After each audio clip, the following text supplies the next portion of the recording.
Everyone, good evening. कैसे आप लोग? हाय, मेरी आवाज़ आ रही है? हाँ तो जरा हाय करो। અવાજ આવતો તો હાય તો કરવું પડે ને લ્યા. પેલા કોઈ ફ્રેન્ડને મળીએ રસ્તામાં તો આમ હાય ના કરીએ કેવી રીતે ચાલે? એમ તો મગજ પકડી જાય, આ મને हाय કેમ ના કીધું, है ना? हाँ तो हाय हेलो करना ज़रूरी है भाई, है कि नहीं? और चलिए एक बार बढ़िया सा हार्ट शो कर देंगे नीरव सर के लिए। उन्होंने जो आज चीज़ बताई ना, सच में आप ट्राई करना। वैसे मैंने भी काफ़ी बार आप लोगों से कहा है, और ऐसा कहा जाता है कि जो आपके पास है ना वही आपको मिल सकता है, जो आपके पास नहीं है उसको अगर आप ढूंढने जाओगे, मांगने जाओगे तो वो नहीं मिल सकता। तो પેલું કહેવાય ને કે પહેલાં મનને સંતોષ આપી દેવો પડે તો જે બધું મળે। और जो नीरव सर ने बताया थैंक यू वाली चीज़, वो मैं पिछले काफ़ी महीनों से कर रही हूँ और इतना सच में मज़ा आता है। अच्छा हुआ गलत हुआ जो भी हुआ, पर थैंक यू बोलते हैं तो अपने आप से खुशी मिल जाती है ना? तो एक बहुत अच्छी चीज़ है जो आज नीरव सर ने बताई। एंड डेफिनेटली हम में से बहुत सारे लोग ऐसे हैं जिन्होंने अभी तक अगर ये शुरू नहीं किया है थैंक यू एंड ग्रेटिट्यूड वाली चीज़, तो हम अभी इसको शुरू करेंगे, ठीक है? एंड आज हम बात करने वाले हैं बहुत ही इंपॉर्टेंट टॉपिक के ऊपर, लेकिन उससे पहले मेरा छोटा सा इंट्रोडक्शन। मेरा नाम नीपा है और इस कम्युनिटी में आके मुझे बहुत सारे हेल्थ के बेनिफिट मिले हैं। ऑफकोर्स फैट लॉस मिला, एनर्जी में इंप्रूवमेंट मिला, स्किन इंप्रूवमेंट मिला, डाइजेस्टिव प्रॉब्लम से मुझे काफ़ी सारे, मुझे एसिडिटी बहुत ज़्यादा रहती थी और ऐसा नहीं था कि मैं ज़्यादा तला हुआ खाती थी इसलिए होती थी या जंक फूड खाती थी इसलिए होती थी। मुझे खिचड़ी खा के भी एसिडिटी होती थी, मतलब सिंपल खिचड़ी, ना उसके साथ अचार ना सब्जी ना कुछ भी नहीं, सिंपल खिचड़ी, और वो भी शाम के 7:30 बजे।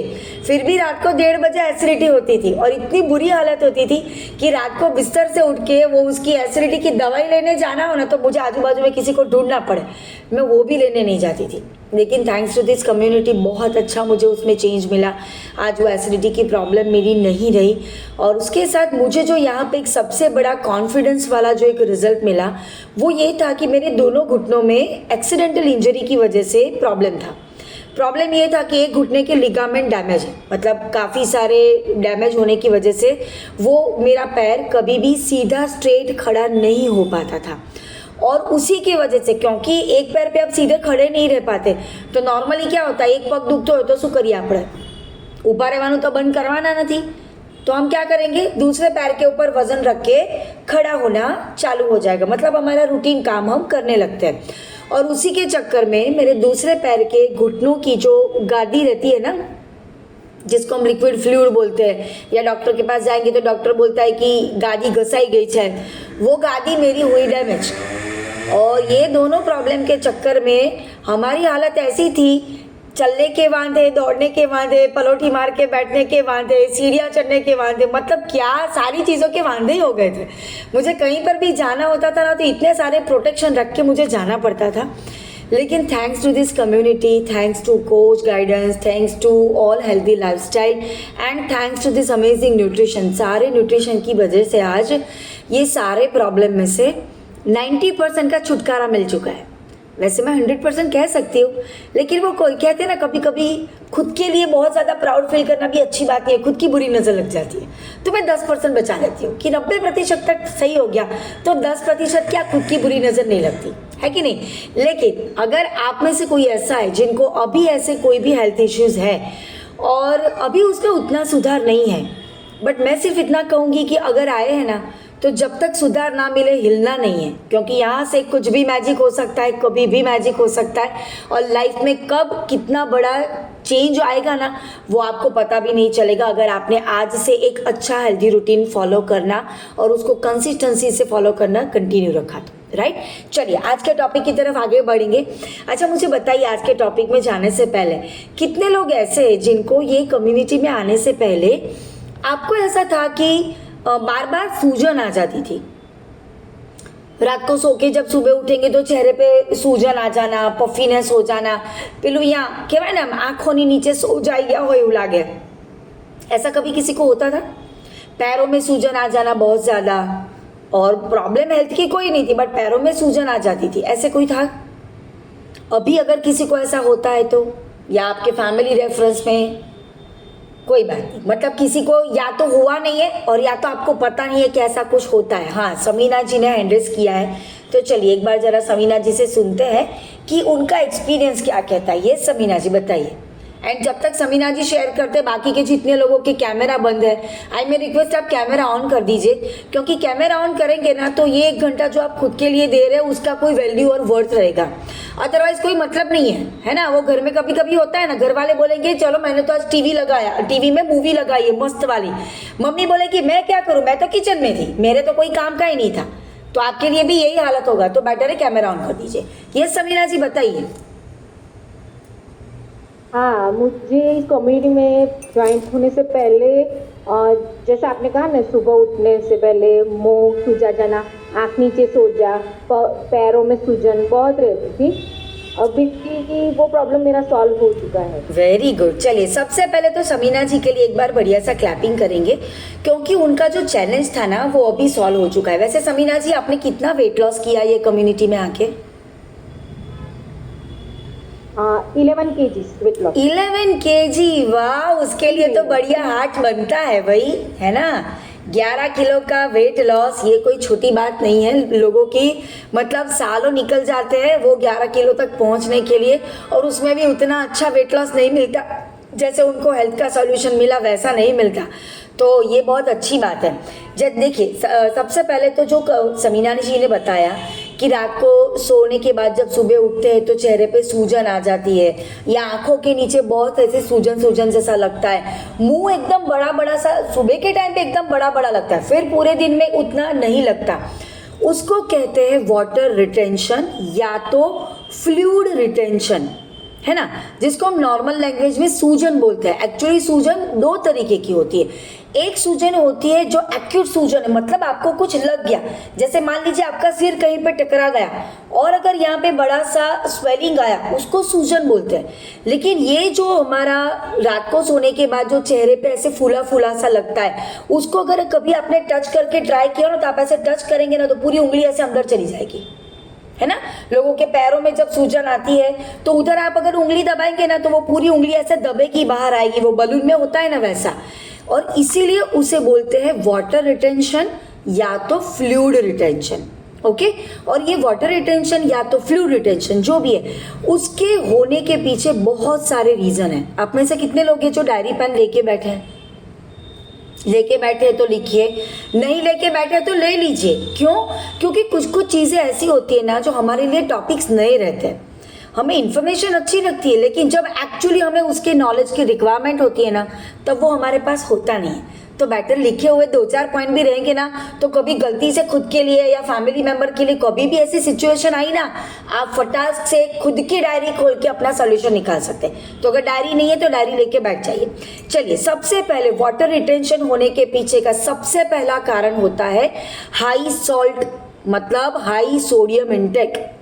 अगर हम में से कोई भी ऐसा पर्सन है जिसको सैलड में या खाने में या बटर मिल्क है तो उसमें किसी भी चीज़ में एक्स्ट्रा सॉल्ट ऊपर से डाल के खाने की आदत है, या आप जो भी खाना पकाते हैं, आपने सब्जी पकाई, दाल पकाया, और उसमें आपको टेस्ट वाइज थोड़ा सॉल्ट आगे चाहिए, मतलब थोड़ा ज़्यादा सॉल्ट वाला खाना है तो आपको अच्छा लगता है, अगर आपकी ऐसी हैबिट है तो देयर इज अ चांस कि आपके बॉडी में फ्लूइड रिटेंशन ज़्यादा हो सकता है। ओके, अब ये इससे होता क्या है पता है आपको? जब भी आप सॉल्ट ज़्यादा लेते हो ना, तो हमारे बॉडी के जितने भी टिश्यूज़ है ना, वो टिश्यूज़ पानी को स्टोर करना चालू कर देते हैं। आपको पता है बहुत सारी बार जब बहुत सारे लोग ओवरवेट होते हैं तो उनके फैमिली मेम्बर्स कभी कभी मजाक में ऐसा बोलते हैं, आना शरीर में तो कस्सू है नहीं, खाली ममराना कोथळा जेवू फूलेલું છે। ऐसा सुना है कभी? खाली फुग्गा जेवू फूलेલું शरीर છે, जरी के जोर नहीं आनामा, है ना। उसका मतलब क्या हुआ? वो जो सेल्स और टिश्यूज रहते हैं ना, उसमें पानी रिस्टोर होना चालू हो जाता है, और जिसकी वजह से बिना वजह आपका शरीर फूला हुआ दिखता है। वजन जितना होता है ना, उससे कहीं ज़्यादा शरीर फूला हुआ दिखता है। और आप में से कितने लोग ऐसे हैं जिनको आपके वेट लॉस के साथ इंच लॉस चाहिए, मतलब कपड़ों की साइज में चेंज आना चाहिए? ऐसे कितने लोग हैं? बस खाली जेनिफर जी, रुस्तम जी, कृपाली जी, सुनीता बहन, बाकी के लोगों को क्या करना है भाई? आपको ऐसे थैले जैसा रहना है? फिर तो हो गया कल्याण यार। અરે માંગના પડેગા, પેલું કહેવાય ને ખાવું હોય તો મમ્મી પાસે मांगવું पड़ेगा, बाकी तो मम्मी ना आता है, तो हाथ ऊपर करने पड़ेंगे तभी जाके रास्ता मिलेगा, वरना नहीं मिलने वाला है ना। हाँ, तो उसके लिए ये इंच लॉस अगर आपको करना है ना, तो ये जो फ्लूइड रिटेंशन वाला प्रोसेस है उससे हमें बाहर निकलना ज़रूरी है, सबसे पहली चीज़। ओके, दूसरा, मान लीजिए किसी पर्सन की सॉल्ट की उतनी हैबिट नहीं है, मतलब आपके खाने में आप उतना ज़्यादा एक्स्ट्रा सॉल्ट नहीं लेते, बट फिर भी ये प्रॉब्लम होती है, तो दूसरा रीज़न क्या हो सकता है? Hormonal imbalance. Okay, hormone imbalance क्यों इफेक्ट करता है? देखो, हमारे बॉडी की बहुत सारे सिस्टम हार्मोन से चलती है। आपको पता है हम सबके शरीर के अंदर ग्रंथियां होती है, पता है सबको, ग्लैंड जिसको हम बोलते हैं ना। अलग अलग ग्रंथियां अलग अलग तरह के जूसेस रिलीज करती है, और हर एक अलग अलग जूसेस की हमारे बॉडी में अलग अलग इफेक्ट होती है ना। जैसे पेट के अंदर कुछ ग्लैंड्स है जो हंगर या तो हमारे क्रेविंग्स के जितने भी हार्मोन्स है उसको बैलेंस करने का काम करती है। कुछ ग्लैंड्स ऐसी है, जैसे थायराइड ग्लैंड है, तो थायराइड ग्लैंड का काम क्या होता है? थायरोक्सिन को बैलेंस करना, राइट। थायरोक्सिन ग्लैंड का काम क्या होता है? थायराइड को बैलेंस करना। जिस दिन वो ग्लैंड प्रॉपर काम नहीं करेगी तो थायराइड की प्रॉब्लम हो सकती है। तो अगेन ये भी एक रीज़न हो सकता है कि अगर आपके बॉडी में हार्मोन बैलेंस नहीं हो रहे तो भी आपके बॉडी में फ्लूइड रिटेंशन होने के चांसेस बढ़ जाते हैं। अब आपको पता कैसे चलेगा कि आपके हार्मोन बैलेंस नहीं हो रहे? बहुत सारी बार चेक करिएगा, आपको खुद के लिए चेक करना, या इवन आपके फैमिली मेंबर में अगर आपके यंग बेटे हैं। एंड हार्मोन इम्बैलेंस की बात सिर्फ फीमेल के लिए नहीं होती है, बाय द वे, ये मेल के लिए भी उतनी ही लागू होती है। तो ऐसा मत समझिएगा कि हार्मोन इम्बैलेंस की बात है मतलब वो सिर्फ मेरे लिए, no, that is for everyone, male and female everyone. Okay, अब उसको कैसे पकड़ेंगे? सबसे पहली चीज, बिना वजह आपका मूड चेंज होना, मतलब अच्छे भले काम कर रहे थे और गुस्सा आने लगा, अच्छे भले खेल रहे थे और तो अचानक से चिड़चिड़ापन आ गया। फीमेल है तो आपके पीरियड साइकिल रूटीन में डिस्टर्बेंस आना, या तो आपको पीएमएस मतलब प्री मेंस्ट्रुअल सिंड्रोम है उसमें ज़्यादा इफेक्ट होना, ड्यूरिंग पीरियड साइकिल आपको उसके बहुत ज़्यादा क्रैम्प होना या ओवर फ्लो होना, बहुत सारी चीज़ें ऐसी है जो इफेक्ट कर सकती है। अगर आपका प्री मेनोपोज या पोस्ट मेनोपोज फेज चल रहा है तो भी आपके बॉडी में ये फ्लूइड रिटेंशन के चांसेस बढ़ जाते हैं। फिर ड्यूरिंग प्रेगनेंसी भी ये चांसेस बढ़ते हैं, राइट, क्योंकि प्रेगनेंसी दौरान भी हमारे बॉडी में काफ़ी सारे हार्मोनल चेंजेस होते हैं। फिर जैसे मेल है तो मेल में भी जब उनकी एज बढ़ती है, 18-19 साल का लड़का हुआ तो उसके बॉडी में भी हार्मोनल चेंजेस होते हैं, तो देयर में भी ये चांस कि उसके बॉडी में भी अचानक से बॉडी का फूल जाना, अचानक से शरीर मोटा होता हुआ दिखना, ये सारे चांसेस पॉसिबल है। तो ये हम सबको ध्यान रखना है। इवन हमारे बॉडी में एस्ट्रोजन का फ्लक्चुएशन भी फ्लूइड रिटेंशन पे काम करता है। ओके, तो ये भी एक अगेन सिम्टम है। अगर आपको लगता है कि अगर खाने पीने में सब बैलेंस है फिर भी गड़बड़ हो रहा है तो this is again a chance. Then next reason is dehydration. अगर आपके रूटीन में आप रेगुलरली सही अमाउंट में वाटर इंटेक नहीं करते हैं तो भी फ्लूइड रिटेंशन होने के चांसेस बढ़ जाते हैं। ओके, और उसमें होता क्या है? देखो, मान लीजिए आप ऑफिस में कोई बंदा काम कर रहा है, तो जनरली ऑफिस में क्या होता है, आप मीटिंग में बैठे हैं, बाजू में पानी का बोतल भी रखा ही है, बट क्योंकि हम कंप्यूटर पे काम कर रहे हैं या तो डिस्कशन कर रहे हैं तो हमें बीच बीच में पानी पीना याद नहीं आता, और ऐसे ही काम करते करते 1.5 घंटा 2 घंटा निकल गया। अब नेचुरली आपने 2 घंटा निकाल दिया तो उतनी देर में आपको प्यास तो लगी गई है। अब आपने क्या किया, आपने बाजू में से बोतल उठाया, उसको मुंह पे लगाया और सीधा गटक गटक गटक करके पानी पी लिया। आपको लगता है कि आपने पूरे दिन में 5 लीटर मतलब 5 बोतल पानी खत्म कर दिया, लेकिन वो जो लंबे समय तक आपने बॉडी को पानी नहीं दिया ना, तो पानी बॉडी क्या करता है, जब उसको पानी मिलता है ना तो वो स्टोर कर लेता है, बचा लेता है। क्यों? फरीथी पाछू 2 कलाक સુધી पानी नहीं મળે तो શું કરીશું? और आपको पता है हमारे शरीर में पानी का कितना इम्पोर्टेंस है, कितनी सारी ऐसी एक्टिविटीज़ है हमारे बॉडी की, कितने सारे ऐसे फंक्शंस है जो बिना पानी के नहीं चल सकते। पहला, हमारे हार्ट का ब्लड पंपिंग, आँखों में देखना, कान का सुनना, बोलना, बात करना, ब्रीदिंग करना, डाइजेस्टिव सिस्टम का काम करना, आप जो भी हमारी नर्वस सिस्टम का मैसेज ट्रांसफॉर्म करना, एक जगह से दूसरी जगह मैसेज पहुंचाना, हमने जो खाना खाया उसमें से न्यूट्रिशन को एब्जॉर्ब करके ऑर्गन्स तक पहुंचाना, मतलब हर छोटी बड़ी चीज़ में पानी चाहिए। अब आपने 2-2.5 घंटे तक अगर पानी ही नहीं पिया तो वो सारे फंक्शन में डिस्टर्बेंस खड़ा हुआ, तो वापिस से वो डिस्टर्बेंस ना हो उसके चक्कर में बॉडी जो है, जब भी आप इकट्ठा पानी पीते हैं 2 घंटे के बाद, तो बॉडी उसको बचा लेता है कि वापिस मुझे नहीं मिला तो ये चलेगा। बट बॉडी को फिर मान लीजिए फिर तो आपने पानी पी लिया, तो जो जमा हुआ पानी है उसको निकालना कैसे, ये तो शरीर को आता ही नहीं है। स्टोर कर लिया, उसको निकालेंगे कैसे ये तो पता ही नहीं है। और इसी के चक्कर में हमारे बॉडी में ये वाटर रिटेंशन शुरू हो जाता है, जो बिना वजह पानी जमा होने लगता है, राइट। इसीलिए जब आपके कोच आपको बोलते हैं कि आपको हर पर्टिकुलर ड्यूरेशन पे पानी पीना है, उसके पीछे का रीज़न ये है कि हर रेगुलर टाइमिंग पे आपके बॉडी को जब पानी मिलता रहता है ना, तो बॉडी को, बॉडी के नर्वस सिस्टम को ये सिग्नल मिलते रहता है कि हाँ मैंने पानी पी लिया, हाँ मुझे पानी मिल गया, हाँ मुझे पानी मिल गया, तो वो स्टोरेज की प्रोसेस में नहीं जाता और जिसकी वजह से फ्लूइड रिटेंशन नहीं होता। Then fourth reason is lack of physical activity. अब कुछ लोग ये सोचेंगे कि हूँ तो सवारे वर्कआउट कर ही लो छो, या कुछ लोग बोलेंगे कि मैं तो सुबह सुबह जाके 2 घंटा वॉक करती हूँ, मेरे 10,000 स्टेप हो जाते हैं। लेकिन अब उसके बाद अगर आप पूरे दिन के दौरान एक ही जगह पे लंबे समय तक बैठे रहते हैं तो भी वाटर रिटेंशन होता है। आप मार्क करिए, जितने भी लोग जिनके पैरों में ऐसे सूजन आती है उन लोगों का चेक करना, जब भी ज़्यादा लंबे समय तक कुर्सी में पैर लंबे लटका के बैठेंगे ना तो उनको पैरों में सूजन आएगी, है ना। जितने भी लोग फ्लाइट ट्रैवल करते हैं ना, उन लोगों को ये पैरों में सूजन की प्रॉब्लम बहुत ज़्यादा होती है। क्यों होती है? एक ही जगह पे बैठे रहे, उसकी वजह से हमारे बॉडी का फ्लूइड एक ही जगह पे इकट्ठा होने लगा। और आपको पता है ना गुरुत्वाकर्षण का नियम क्या बोलता है, कुछ भी करो सब कुछ आना तो नीचे ही है ना।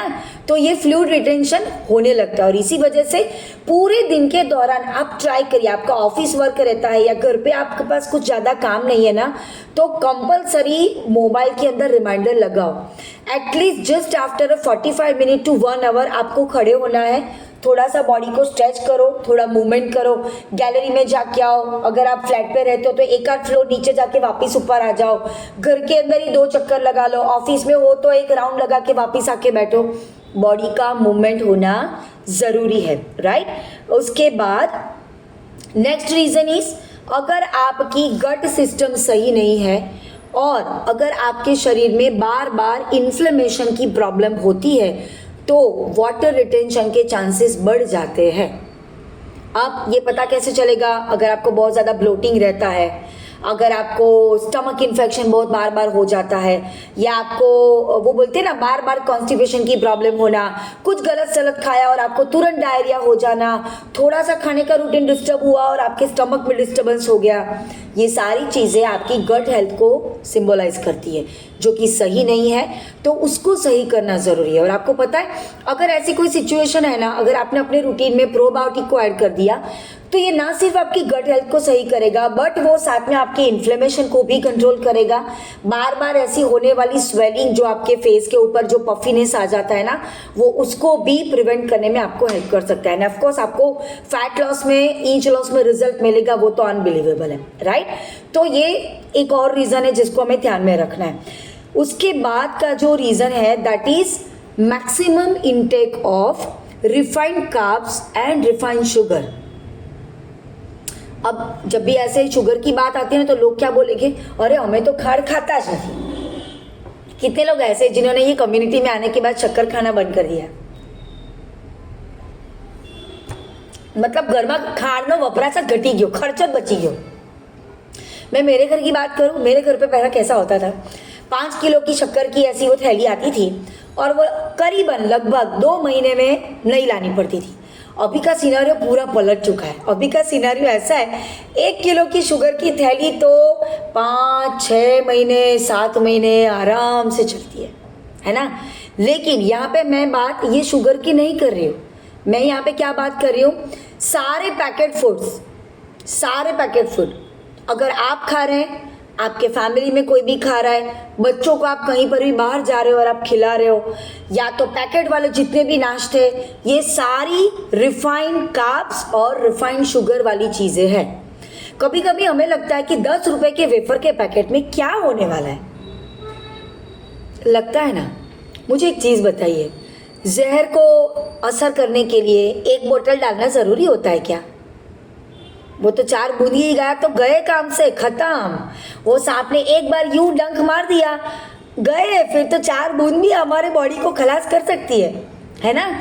उसी तरह हमें लगता है कि सिर्फ 10 रुपए की वेफर में क्या होगा, लेकिन यही सारी चीज़ें हैं जो हम हमारे बच्चों को वारसाई में देते हैं, लेगेसी में, और हमारे बच्चे हमसे छोटी उम्र में या तो ओवरवेट हो जाते हैं, या अंडरवेट हो जाते हैं, या उनकी इम्यूनिटी वीक हो जाती है, या किसी भी छोटे बड़े हेल्थ के प्रॉब्लम्स के शिकार होने लगते हैं, राइट। तो ये चेक करिए कि आपके घर में ऐसे बार बार रिफाइंड कार्ब्स या तो रिफाइंड शुगर वाला खाना चाहता है। रिफाइंड कार्ब वाली चीज़ में क्या आता है पता है आपको?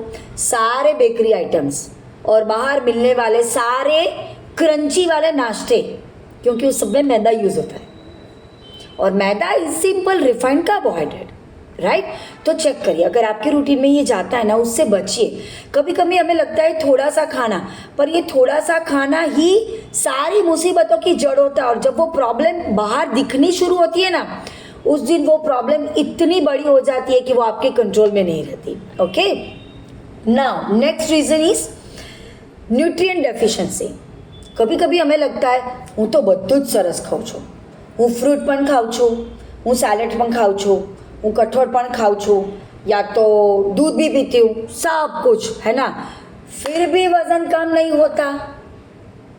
ऐसा क्यों है ना? बहुत सारे लोग आते हो हमारे पास, अरे मैडम હું તો અઠવાડિયામાં 5 દિવસ કઠોળ જ ખાઉં છું, લંચમાં ડિનર તો ખાતી જ નથી, फिर भी वजन तो 1 किलो कम नहीं होता ना, कपड़ों की साइज में 1 इंच का फर्क आता है। क्यों? क्योंकि शरीर को सिर्फ खाना नहीं चाहिए, हमारे शरीर को रोटी सब्जी दाल चावल कठोल सैलड ये लैंग्वेज समझ में नहीं आती। उसको कौन सी लैंग्वेज समझ में आती है?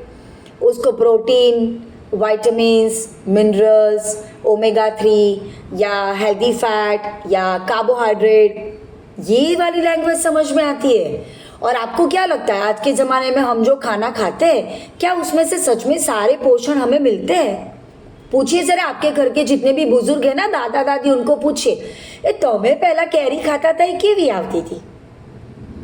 તરત કહેશે અત્યારની કેરીમાં તો શું ભલી વાર છે, આ તમે કેરી ખાઓ છો? અમે ખાતા હતા એ કેરીની તો મજા જ કંઈક અલગ હતી। होता है ना ऐसा? तो कहने का मतलब ये कि अगर आपके शरीर में न्यूट्रिशन की कमी रहेगी ना, तो भी आपके बॉडी से वाटर रिटेंशन कभी कम नहीं होगा। आप चाहे कितने भी एफर्ट डालो, और जिस दिन आपने अगर सही न्यूट्रिशन लेना शुरू कर दिया ना, आप कोई एफर्ट नहीं करोगे ना, फिर भी आपका वाटर रिटेंशन कम हो जाएगा। पता है कितने लोगों ने ये फील किया कि यहाँ आने के बाद इंच लॉस मिला, मतलब कपड़ों की साइज चेंज हो गई, सूजन आना बंद हो गया, पफीनेस कम हो गया, आंखों के नीचे की सूजन कम हो गई। तो आपको क्या लगता है, आपके वो जो कोच है उन्होंने ऐसे कोई जादू की छड़ी घुमाई थी?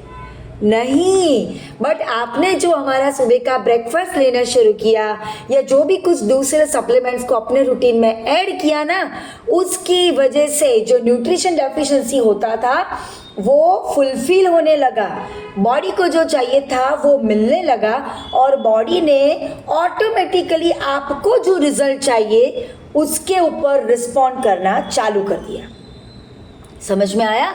तो अगर फैमिली में भी कोई ऐसा है जिसको ऐसे बार बार मतलब बिना वजह शरीर फूल रहा है, आपको भी दिख रहा है कि वो खाना उतना नहीं खा रहे પણ શરીર છે કે વધે જ જાય છે, કેમે ઘટતું જ નથી, तो ये सारे रीजंस आपको चेक करने हैं ना। लास्ट बट नॉट लीस्ट, मान लीजिए ये सारी चीज़ें मैंने आपको बताई, आपने चेक भी किया, उसको रिजोल्व करने के लिए एफर्ट भी डाले, बट फिर भी गड़बड़ हो रहा है, तो क्या करेंगे? अपने कोच को फ़ोन करिए और कोच को कॉल करके बताइए, मैडम वो सेल्यूलोज करके जो हमारा एक सप्लीमेंट है वो मुझे चालू करना है। अब पूछो क्यों? ये सेल्यूलोज जो है ना, इसका काम क्या है, ये हमारे बॉडी में जब जाता है और उसके साथ अगर आपके कोच के गाइडेंस के मुताबिक उन्होंने आपको जो पानी पीने को बोला है उतना पानी अगर आपने लेना शुरू किया तो सेल्यूलोज और उसके साथ वाटर का इंटेक जो सही मात्रा में, सही ड्यूरेशन पे, सही क्वांटिटी पे होना चाहिए। अगर ये कॉम्बिनेशन मिला एक साथ तो वो आपके बॉडी से क्या तो अमेजिंग वाटर रिटेंशन को हटाएगा। आपको ईच लॉस इसी वजह से मिलता है, पता है आपको? सेल्यूलोज चालू करने के बाद कितने लोगों को यहाँ पे ईच लॉस मिला है बताइए ज़रा, हैंड रेस करिए। ईच लॉस में कितने लोगों को बेनिफिट मिला? कपड़ों की साइज बदल गई आपकी, ट्रिपल एक्सेल में से अभी एक्सेल में आ गए, या तो लार्ज में आ गए, या तो मीडियम में आ गए। चलो हम यहाँ पर किसी से पूछते हैं जो हमसे बात कर पाए। एंड लक्ष्मी जी, आप बात कर पाएंगे? हाँ, यस हाँ। लक्ष्मी जी बताइए, आपने सेल्यूलोज का यूज किया है? હા ઓકે, મેં પહેલા મહિનાથી જ સેલ્યુલોઝ લેવાનું ચાલુ કર્યું હતું. क्या बात है, अब तो अपना एक्सपीरियंस शेयर करिए। બહુ જ સરસ રિઝલ્ટ મળ્યું છે. હું પહેલા જ્યારે કમ્યુનિટીમાં હતી ત્યારે મને મારે ડ્રેસ સાઇઝ 5XL 6XL હતી અને અત્યારે મેક્સિમમ XL ડબલ XLમાં આવી ગઈ છું. એટલે બહુ જ સરસ રિઝલ્ટ મળ્યું છે અને મારો ટોટલ 22 કિલો વેટ લોસ થયો છે. ओ वाह, अमेजिंग। उसके साथ आपको और कोई हेल्थ वो बेनिफिट बता। मिले हो? હા મને કમરનો દુખાવો હતો, કમરનો હતો, પછી પગનો હતો, માઇગ્રેન હતું, પ્લસ મને ચાલુ ને તો બી મને શ્વાસ ચડી જતો, બધા મને બહુ જ સરસ ઇમ્પ્રુવમેન્ટ મળ્યું છે. क्या बात है, अनबिलीवेबल, હેલ્ધી લાઈફ જીવું છું. Amazing amazing. चलो भाई, लक्ष्मी जी के लिए बढ़िया सा हाथ शो कर दीजिए सभी लोग, है ना? जो उन्होंने बताया वही चीज़ है कि अगर असो थयो